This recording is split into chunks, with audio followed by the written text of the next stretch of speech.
Hai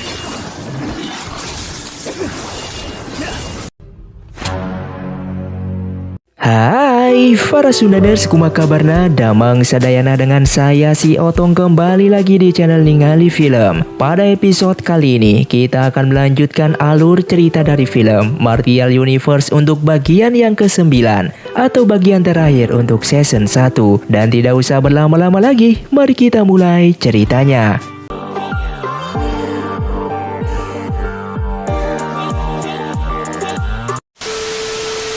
Cerita pun dilanjutkan di Menara Qiwu. Saat itu Ying Huan bertemu dengan Guru Yan dan mengatakan jika Ying Huan tidak ingin Guru Yan memberitahukan kondisinya kepada Lindong, yang mana kultivasinya saat ini telah rusak karena memaksa menggunakan jimat es, dan dia tidak ingin kembali ke sektenya. Padahal dengan dia kembali ke sekte Dao dan menjadi jimat guru es, maka dia akan sembuh. Namun dia harus kehilangan segalanya. Dan saat ini Ying Huan tidak ingin menjadi guru jimat es. Sebab itu dia hanya memiliki waktu 3 hari untuk bertahan hidup karena efek tersebut. Namun Ying Huan tetap semangat dalam menjalani hidupnya selama 3 hari ini dengan sebaik mungkin. Di sisi lain, Lindong saat ini sedang merawat Qingzu yang sedang terluka. Lindong pun meminta bantuan kepada Xuanzu untuk menjaga Qingzu sementara karena dia akan menemui Ying Huan. Ying Huan yang sedang tertidur pun terbangun dari tidurnya dengan ditemani oleh Lindong yang baru saja datang. Lindong yang sudah mengetahui keadaan Ying Huan pun mengajaknya untuk menikah. Dengan rasa sedih sekaligus bahagia, Ying Huan pun menerimanya. Keesokan harinya, Qingzu yang masih terluka akan dibawa kembali ke istana Taiking oleh Guru Shen. Namun Qingzu tetap menolaknya karena dirinya masih memiliki tanggung jawab sebagai utusan jimat dan harus melindungi Lindong. Tidak hanya itu, Qingzu yang mulai memiliki perasaan kepada Lindong merasa kesepian jika dia tidak bersama dengan Lindong. Di lain tempat, Ying Huan bersama yang lainnya sedang mempersiapkan acara pernikahannya. Tapi tiba-tiba Ying Huan memuntahkan darah karena efek dari sakitnya. Walaupun acara pernikahannya akan dilaksanakan esok hari, namun dirinya sangatlah sedih, yang mana dia hanya memiliki waktu 3 hari menjadi istri Lindong dan akan meninggalkannya untuk selamanya. Lindong yang mendengarnya pun langsung pergi ke hutan untuk menemui Lang Tian. Di dalam hutan, Lang Tian yang sedang termenung akan kekejamannya telah membunuh Ketua Lin. Tiba-tiba Lindong datang ke sana untuk meminjam jimat ruangnya untuk mengantarkan Ying Huan ke sekte Dao. Lang Tian pun menyetujuinya, tapi ada syarat yang harus dilakukan oleh Ying Huan, yaitu membuka segel jimat es. Lindong pun marah dengan permintaan Lang Tian karena akibatnya akan melepaskan iblisi yang sudah tersegel, terutama iblisi Pangeran ke-6. Namun Lindong pun memohon agar Lang Tian bisa menyelamatkan Ying Huan kali ini tanpa syarat apapun untuk memberikan jimat ruangnya kepada Lindong. Lang Tian yang kesal melihat Lindong berlutut hanya karena wanita membuat dia marah dan menghajarnya. Lalu Lindong yang tak sengaja melihat mayat Guru Lin dan mengetahui perbuatan yang telah dilakukan oleh Lang Tian, sehingga Lang Tian pun menyerang Lindong hingga tak berdaya. Sementara Lindong yang tak kunjung kembali membuat Ying Huan dan yang lainnya cemas. Ying Huan pun tahu apa yang sedang Lindong lakukan saat ini dan mengetahui keadaan Lindong yang sedang bahaya. Ying Huan pun berencana akan pergi untuk menyelamatkannya. Di sisi lain, Lindong saat ini disekap di penyimpanan kekaisaran oleh Lang Tian. Lalu datanglah Ying Huan untuk bertemu dengan Lang Tian dan menyepakati keinginan Lang Tian untuk membuka segelnya. Ying Huan lalu membuka segel jimat es dan menuruti keinginan Lang Tian jika Lindong ingin dibebaskan. Dengan terbukanya segel itu, iblisi yang terkurung akan terbebas kembali dan menyerang mereka. Lalu Lang Tian pun pergi dari sana. Namun Lindong langsung mengurung Lang Tian dengan batu leluhurnya. Dikarenakan Lang Tian merupakan temannya, Lindong pun tak tega dan membiarkan Lang Tian pergi begitu saja. Dikarenakan menggunakan jimat es kembali, setengah tubuh Ying Huan tiba-tiba menjadi keriput tua. Dia pun bersedih dengan apa yang sudah terjadi kepadanya. Kini semua harapan untuk pernikahannya sudah sirna dan Lindong harus menerima semua kemarahan dari sekte Dao kepada dirinya. Kemudian Lindong menyalahkan dirinya atas semua yang telah terjadi dan dia akan tetap menikahinya sampai akhir hayatnya. Namun tiba-tiba Yinghuan melupakan segalanya dan menggagalkan pernikahannya. Dan kini dia ingin menjadi penerus guru jimat es yang sesungguhnya dan berlatih kembali di Sekte Dao. Lindong yang berusaha untuk menghentikan pergi dari sana berakhir dengan sia-sia. Kini Lindong pun patah hati olehnya.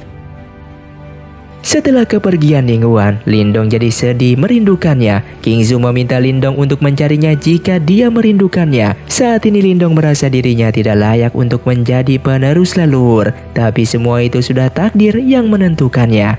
Kini Lindong ingin menemui Yinghuan sekali lagi dan berusaha untuk menggagalkan dirinya menjadi guru jimat es. Di sisi lain, saat ini pangeran sedang berlatih seorang diri. Dia berkata kepada pengawalnya bahwa dia merasa iri dengan kebebasan yang dimiliki oleh Lindong. Tapi menurut pengawalnya, Lindong hanyalah berpura-pura tenang menanggung bebannya. Di sebuah sekte Dao, kini Yinghuan mulai menerima dirinya menjadi guru jimat es. Meski begitu, dia selalu mengawasi Lindong dari sana. Namun ayahnya mengatakan untuk meminta Yinghuan agar tidak melukai dirinya sendiri. Yinghuan pun menjawabnya bahwa dia tidak menyesali atas pilihannya. Kemudian memulai melakukan kultivasinya sebagai guru jimat es dengan perasaan yang sedih. Di tempat yang lain, Lindong yang sedang melakukan perjalanan menuju Sekte Dao tiba-tiba merasakan kesedihan yang dialami oleh Yinghuan. Di perjalanannya, Lindong dihadang oleh seseorang yang tak dikenal untuk merebut batu leluhur yang telah dibawa oleh Lindong. Orang itu pun tak menyangka kalau di hadapannya merupakan Lindong yang seharusnya lebih kuat darinya karena akan melawan Iblis Yi. Dengan meremehkannya, orang itu pun langsung memperingati Lindong untuk berlatih lagi karena kemampuannya belum cukup untuk mengalahkan Iblis Yi dan masuk ke Sekte Dao. Tapi walaupun begitu, Lindong tetap bertekad akan pergi ke sana.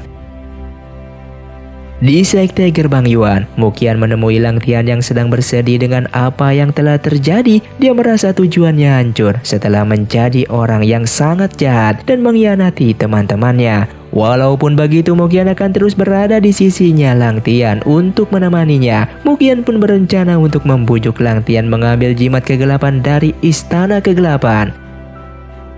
Setelah itu Muqian bersama Pangeran ke-6 sedang menemui Kaisar Iblis. Namun Kaisar Iblis sangat marah dikarenakan membiarkan jimat es lolos begitu saja. Meskipun begitu, Muqian akan tetap mengikuti rencana untuk mendapatkan jimat kegelapan.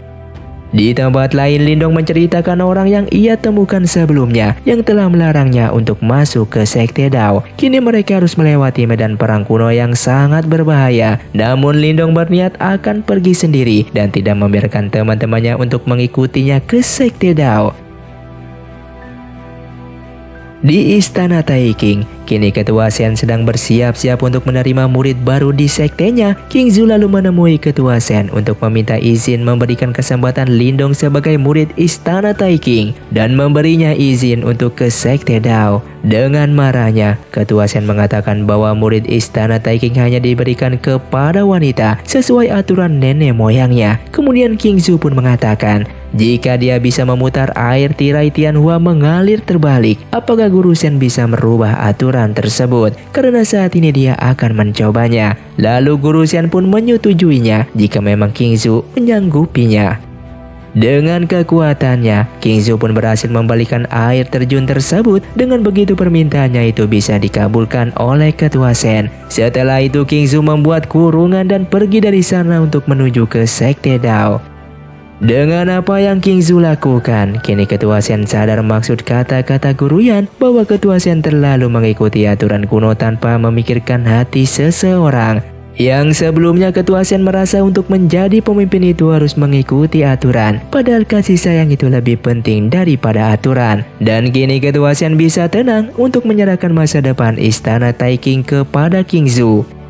Qingzu yang telah sampai di Sekte Dao menghampiri Yinghuan yang sedang berlatih. Yinghuan merasa malu dengan keadaannya dia saat ini. Qingzu lalu mengatakan jika Lindong akan ke Sekte Dao karena ingin bertemu dengan Yinghuan. Namun Yinghuan menjawabnya kalau dia merasa sudah tenang karena ada Qingzu yang kini menjaganya.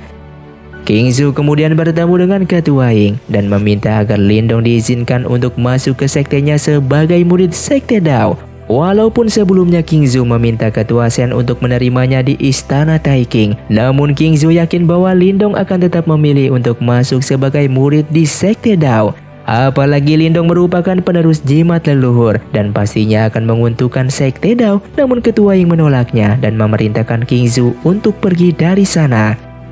Di tempat lain di makam pedang kuno, terlihat ketika sekte sedang menunggu para murid baru. King Zhou pun mengumumkan jika sektenya akan menerima murid laki-laki di tahun ini. Lalu datanglah Lindong ke sana untuk mengikuti ujian, tapi Lindong harus menolak kebaikan King Zhou dan tetap memilih untuk masuk ke Sekte Dao. Namun Ketua Ying menolaknya untuk tidak menerima murid seperti Lindong.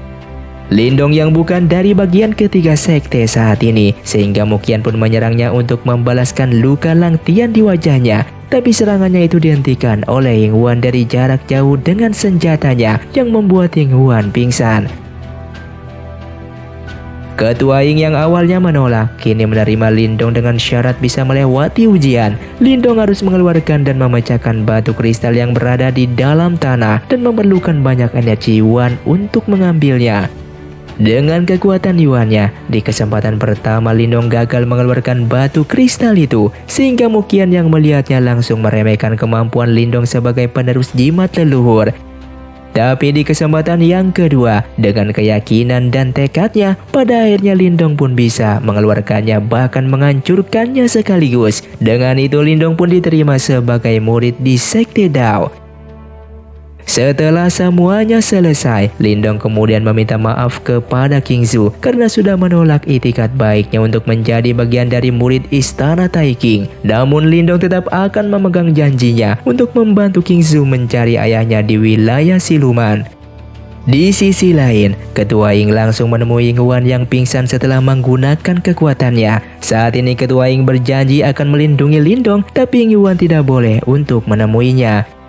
Sementara King Zhou meminta maaf karena telah membuat malu sekte Istana Taikang, dan Ketua Shen hanya berharap agar King Zhou belajar dari masa lalu ibunya yang dulunya merupakan ketua sekte, namun kini hanyalah seorang budak. Dengan menangis, King Zhou pun pergi dari sana. Di tempat lain, akhirnya Lang Tian akan segera sampai di Istana Kegelapan, sedangkan King Tan sedang berlatih bersama ketua klan untuk mengendalikan tenaga gelapnya. Dengan mengendalikan kekuatan itu, King Tan bisa mempunyai kemampuan untuk menghentikan waktu. Salah satu bentuk tenaga gelap yaitu racun es yang ada pada tubuh King Tan. Tapi King Tan masih belum bisa melakukan kultivasi dengan jimat kegelapan dan harus berlatih kembali. Kemudian murid sekte kegelapan melaporkan bahwa adanya seseorang yang bernama Lang Tian yang datang tanpa izin, dan King Tan tidak ingin menemuinya dan meminta agar kakak penjaga untuk mengusirnya. Namun Lang Tian tetap bertekad akan menunggu King Tan di sana hingga King Tan menemuinya. Tapi walaupun begitu, King Tan sudah tahu tujuan Lang Tian yang sebenarnya dan tidak ingin menemuinya. Kemudian Lang Tian berhasil masuk ke aula dan berusaha mengambil jimat kegelapan, namun digagalkan oleh ketua klan. Melihat itu ketua klan jadi tahu maksud kedatangan Lang Tian ke sana. Kemudian Lang Tian langsung menerobos masuk untuk bertemu dengan King Tan. Tapi King Tan tahu semua apa yang dikatakan Lang Tian adalah kebohongan, dan King Tan meminta agar Lang Tian pergi dari sana. Di perjalanannya, Muqian sudah ada di sana untuk menjemput Lang Tian. Lang Tian kini merasa jika berhati lembut hanya akan membuat luka pada seseorang. Muqian lalu memberitahukan Lang Tian tentang Lindong yang saat ini masuk ke Sekte Dao. Tapi bagi Lang Tian mereka semua saat ini adalah musuh. Sedangkan di Istana Kegelapan, King Tan sudah membulatkan tekadnya untuk menguasai tenaga kegelapan. Sedangkan di Sekte Dao, Lindong beserta para murid barunya sedang melakukan sumpahnya. Mereka lalu dibagi pada kelas kultivasinya masing-masing. Setelah selesai, Lindong yang menanyakan Ying Huan kepada Dao hanya berakhir diabaikan olehnya. Saat ini Lindong sedang dalam perjalanan menuju tempat tinggal untuk murid baru. Namun sampainya di sana, Lindong malah dibully oleh para seniornya dengan mengatakan hanya keberuntungannya saja Lindong bisa lulus tes dan masuk ke Sekte Dao. Bahkan mereka pun meremehkan kalau Lindong tidak bisa melindungi seorang wanita, apalagi untuk melindungi kerajaan. Kemudian Lindong pun diberikan kamar yang paling buruk di sana. Hanya Maulinglah adik dari Ying Huan yang memperlakukan Lindong dengan baik. Keesokan harinya Lindong yang telah memikirkan Yinghuan telah didatangi oleh Wudao. Wudao meminta agar Lindong berlatih secara bertahap agar bisa menemui Yinghuan. Meskipun saat ini Yinghuan sudah tidak memiliki banyak waktu karena sudah memulai kultivasi guru jimat es. Lindong lalu meminta agar Wudao membantunya untuk meyakinkan Ketua Ying untuk menemui Yinghuan sekali saja. Kemudian Lindong yang menyamar mencoba menerobos ke Aula Langit dengan menggunakan lencana Sekte Dao agar bisa bertemu dengan Yinghuan. Yinghuan yang mengetahui hal itu berencana untuk menemuinya, namun ayahnya menghentikannya. Lindong yang ketahuan identitasnya langsung dihentikan oleh para murid Sekte Dao untuk masuk ke Aula Langit. Tapi Lindong yang keras kepala tidak menyerah walaupun menerima banyak serangan dari para murid. Dengan kondisi Lindong yang sudah tidak bisa melangkah lagi, tapi dia tetap berusaha untuk menemui Yinghuan. Kini Lindong harus diadili atas apa yang sudah Lindong lakukan. Hanya Moling saja yang mencoba untuk membela Lindong. Lindong hanya ingin agar Yinghuan memilih takdirnya sendiri. Tapi Ketua Ying meminta Lindong untuk menerima takdirnya Yinghuan. Lindong tidak terima jika Yinghuan harus mengikuti takdirnya. Dia tidak ingin Yinghuan menjadi guru jimat es. Melihat tekad Lindong, Ketua Ying pun memberikan ujian untuk Lindong lewati. Sementara di Sekte Gerbang Yuan, terlihat Muqian yang sedang memprovokasi Lang Tian. Dia membujuk Lang Tian untuk menyingkirkan Lindong, dan Lang Tian berencana akan menyerang Lindong ke dalam Sekte Dao. Sementara saat itu Lindong terus berlatih untuk menghadapi ujian nantinya. Di sisi lain, Yinghuan juga terus melakukan kultivasinya untuk menjadi guru es. Moling yang mencoba untuk menghentikan Lindong berlatih pun berakhir sia-sia. Padahal kondisi saat ini Lindong sedang tidak baik dan lukanya masih belum pulih. Di kamarnya, saat ini Wudao didatangi oleh Ketua Ying yang akan memberikan posisinya. Tapi Wudao menyadari jika itu bukanlah Ketua Ying. Dan ternyata itu adalah Muqian yang selama ini sudah bekerja sama dengan Wudao. Muqian membujuk Wudao dan menawarkan kerjasama yang paling menguntungkan, yaitu untuk mengambil jimat es. Di lain tempat, kini Lindong ingin menaiki Aula Langit secara bertahap dan bertemu dengan Yinghuan. Lalu datanglah Wudao memberitahu cara untuk dipromosikan ke Aula Langit dengan singkat. Caranya yaitu dengan membunuh orang yang ada di dalam daftar bunuh dari Sekte Dao. Mereka adalah para pengkhianat Sekte Dao. Mendengar hal itu, dia menjadi tertantang untuk membunuh melawan yang paling terkuat agar dipromosikannya lebih cepat. Sehingga dia pun memilih salah satu orang yang paling terkuat, yaitu Zhao Tong. Dan Lindong pun segera pergi untuk mengembara mencari targetnya.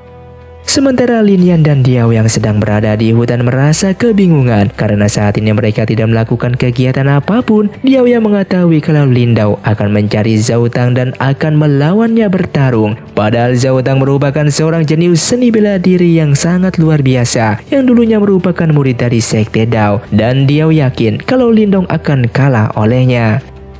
Sampailah Lindong di tempat Zhao Tong dan langsung menyerangnya. Yang ternyata Zhao Tong itu merupakan orang yang sebelumnya yang pernah menghadang Lindong. Zhao Tong pun kaget kalau Lindong kesini hanya ingin bertarung dan membunuhnya. Padahal saat ini kemampuan Lindong belumlah seberapa. Lalu Zhao Tong pun menerima tantangan tersebut dan mencoba untuk menguji Lindong. Dengan teknik apapun, Lindong bukalah tandingan Zhao Tong. Di saat Zhao Tong akan membunuhnya, tiba-tiba Yinghuan datang dan langsung menyelamatkan Lindong dari sana. Ternyata berkat mengikuti kultivasi guru jimat es, kini wajah Yinghuan normal kembali. Namun Yinghuan tidak mau melihat Lindong dan berbicara dengannya, sehingga dia pun pergi dari sana. Lindong yang patah hati akan tetap menunggu Yinghuan seperti dulu lagi. Di dalam Sekte Dao, ayahnya meminta agar Yinghuan jangan keras kepala untuk menemui Lindong lagi karena dirinya harus fokus untuk menyelesaikan kultivasi menjadi guru jimat es. Yinghuan pun paham jika dia bisa membuat pilihan untuk jalan hidupnya, tapi Yinghuan meminta ayahnya untuk mempercayai Lindong sebagai murid Sekte Dao. Wudao kemudian kembali menemui Lindong setelah dia bertemu dengan Zhao Tong. Para murid yang berada di sana merasa heran kalau Lindong tidak terluka sedikit pun setelah menemui Zhao Tong. Kemudian Wudao pun memberitahukan tentang cara melawan Zhao Tong yang membuat Lindong merasa curiga. Dia menyarankan Lindong untuk mempelajari sastra kuno belantara agar kemampuannya bisa setara dengan Zhao Tong.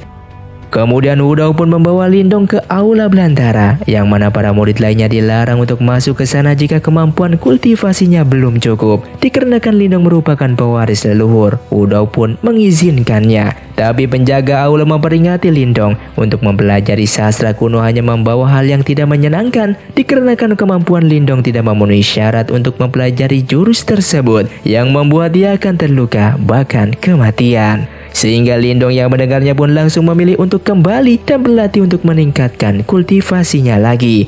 Namun sebelum pergi, dia mencoba masuk ke aula bela diri itu, tapi langsung terhempas dalam sekali pukul oleh penjaga tersebut.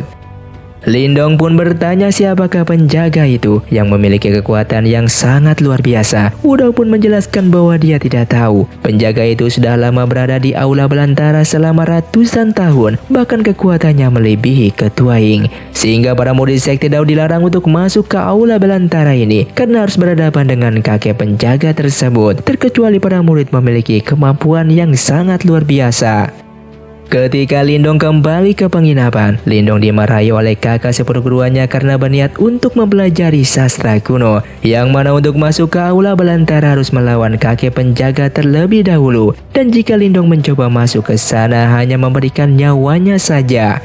Lindong pun mengatakan kepada Moling dan yang lainnya bahwa untuk mempelajari sastra belantara kuno itu merupakan satu-satunya jalan untuk cara mengalahkan Zhou Tong dan membuatnya bisa bertemu dengan Ying Huan. Saat ini, Lindong mengetahui kalau kakek penjaga itu akan menghilang di hari tertentu, dan hari inilah kakek tersebut tidak menjaga aulanya. Moling yang berada di sana mencoba untuk membantu dan masuk bersama Lindong. Di dalam sana, Lindong melihat batu prasasti yang memancarkan energi. Batu-batu itulah yang bertulisan tentang sastra kuno belantara. Lalu ketika membuka batu utama, Lindong dan Moling dibawa ke dimensi yang lain. Keesokan harinya, kakek penjaga mendatangi Lindong yang sudah terbaring dan memarahi mereka berdua karena sudah memasuki aulanya tanpa izin. Kakek penjaga itu pun menceritakan jika dahulu Zhou Tong mampu mempelajari 3 dari keempat gerakan dalam sastra kuno itu sendirian. Tapi Lindong saat ini yakin akan bisa mempelajari keempat gerakan itu, walaupun saat ini kemampuan kultivasinya tidak seberapa. Jika Zhou Tong bisa melakukannya, maka dia pun pasti bisa melakukannya juga. Dengan rayuan Lindong, kakek penjaga itu pun pada akhirnya mau untuk mengajarinya. Lindong kemudian memulai berlatih, menutup matanya dan hanya mengandalkan kemampuan pendengarannya. Lindong kini belajar gerakan pertamanya untuk mengikuti angin dan harus bergerak sebelum serangannya sampai padanya. Ketua Ying yang telah mengetahui bahwa Lindong berada di aula belantara segera memohon kepada kakek penjaga itu untuk membimbing Lindong dengan baik. Keesokan harinya, Lindong mempelajari gerakan kedua. Saat ini Lindong harus menyatu dengan angin dan menahan badai dengan tubuhnya. Dengan ambisinya, Lindong juga memulai mempelajari gerakan ketiganya sekaligus, yaitu dia harus menggunakan pedang yang sangat berat dan harus melawan gerakan jurus angin dengan membawa pedang itu, seperti yang pedang Zhou Tong bawa.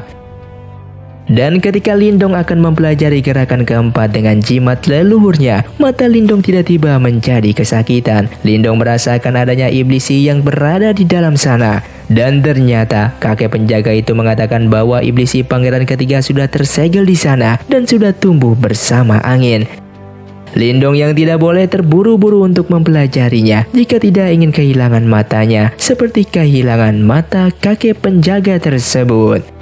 Di sisi lain, para murid sekte Dao panik setelah mendengar suara bentuman di aula belantara. Tapi ketua Ying menenangkannya. Ketika Wudao mengetahui adanya iblisi pangeran ketiga yang tersegel di aula belantara, Wudao pun langsung memberitahukannya kepada Muqian. Di malam harinya, Zhou Tong tiba-tiba datang ke aula belantara dan mencoba untuk menghancurkan batu segel di aula bela diri, dan kakek penjaga itu pun harus menahan Zhou Tong di sana.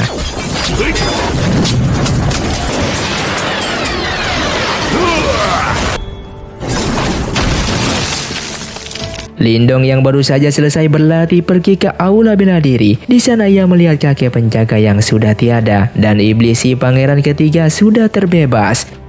Lindong merasa jika orang yang melepaskan iblisi pangeran ketiga dan membunuh kakek penjaga adalah Zhou Tong, dan Lindong pun akan berencana untuk membalaskan dendam kakek penjaga itu. Tapi Ketua Ying mengatakan jika Zhao Tong tidak mungkin berkomplotan dengan Iblis Yi karena dahulu 10 tahun yang lalu kakaknya telah dibunuh dan Iblis Yi itu kabur ke Sekte Gerbang Yuan, yang mana Sekte Gerbang Yuan telah menghentikan Zhao Tong untuk membunuh iblis. Dikarenakan saat itu Ketua Ying baru menjadi ketua di Sekte Dao, sehingga dia tidak bisa membantu Zhao Tong untuk membunuh Iblis Yi itu yang saat itu berada di Sekte Gerbang Yuan. Zhao Tong yang mendengarnya membuat dia membenci Sekte Dao dan berjanji akan membalaskan kematian kakaknya. Bahkan dia akan mempelajari jurus sastra kuno belantara secara diam-diam hanya untuk membunuh seluruh Iblis Yi sendirian.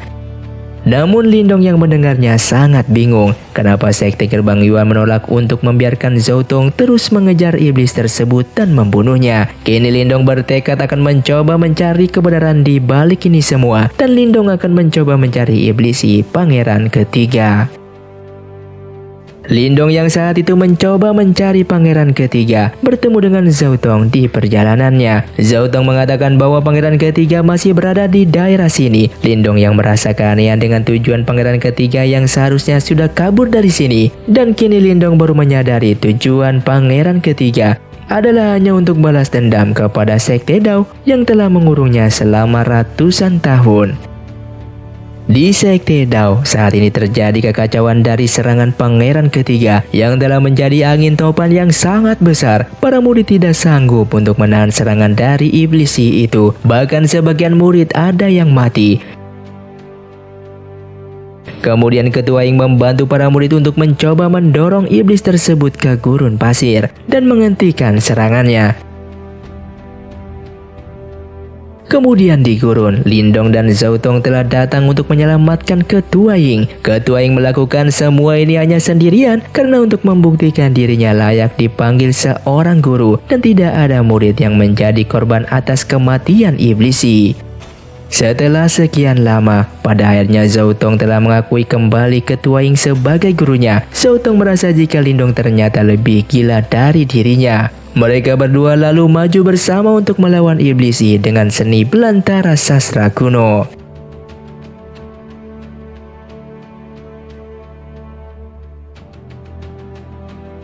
Di sisi lain, Lindong dan Zhao Tong yang telah menghancurkan roh Iblis Yi pangeran ketiga. Namun itu hanya sia-sia karena Iblis Yi pangeran ketiga ini merupakan pengendali angin, yang mana mereka berdua tidak bisa menghancurkan angin karena mereka berdua tidak mampu mempelajari jurus gerakan keempat. Hanya gerakan keempatlah mereka akan mengendalikan Iblis Yi pangeran ketiga dan memenangkannya pertarungan ini.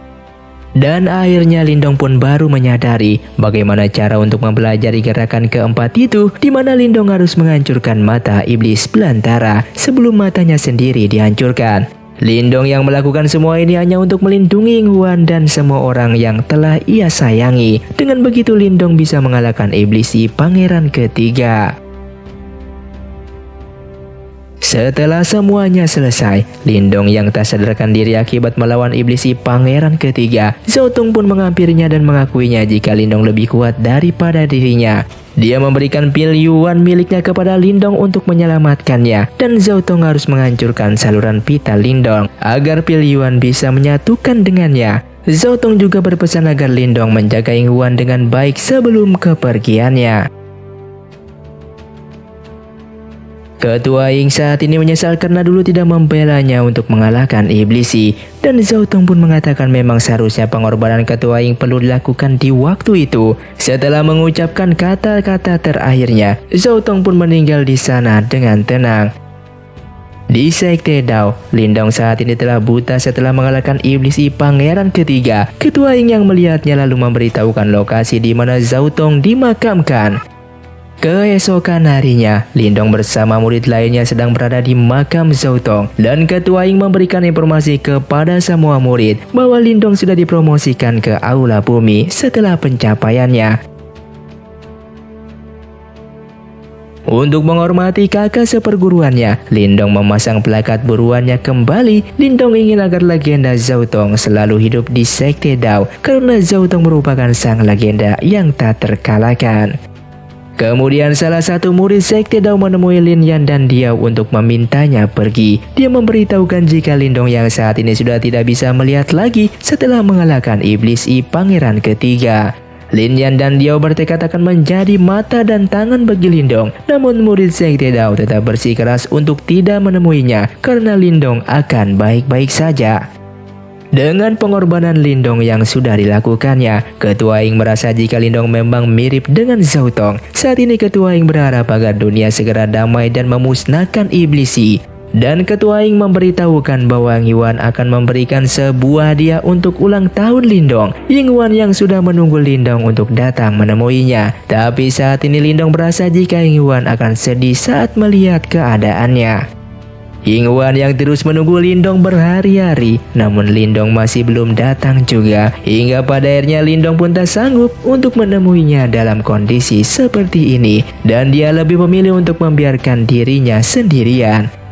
Ying Yuan yang curiga jika Lindong masih belum menemuinya, merasa telah terjadi sesuatu yang buruk pada Lindong. Ayahnya memberitahukan pengorbanan yang sudah Lindong lakukan selama ini. Ying Yuan pun yakin jika suatu hari nanti Lindong pasti akan menemuinya lagi dan akan melindunginya kembali. Dengan menunggunya, Ying Yuan pun kembali melakukan kultivasinya lagi. Dan film pun tamat. Terima kasih untuk kalian yang sudah menonton film Martial Universe Season 1 ini sampai selesai. Jika kalian ingin melanjutkan film ini di season yang kedua, silahkan komentar sebanyak-banyaknya. Sampai jumpa di video selanjutnya. Saya pamit urang dari ningali film. Sia otong undur diri dan salam Sundaners.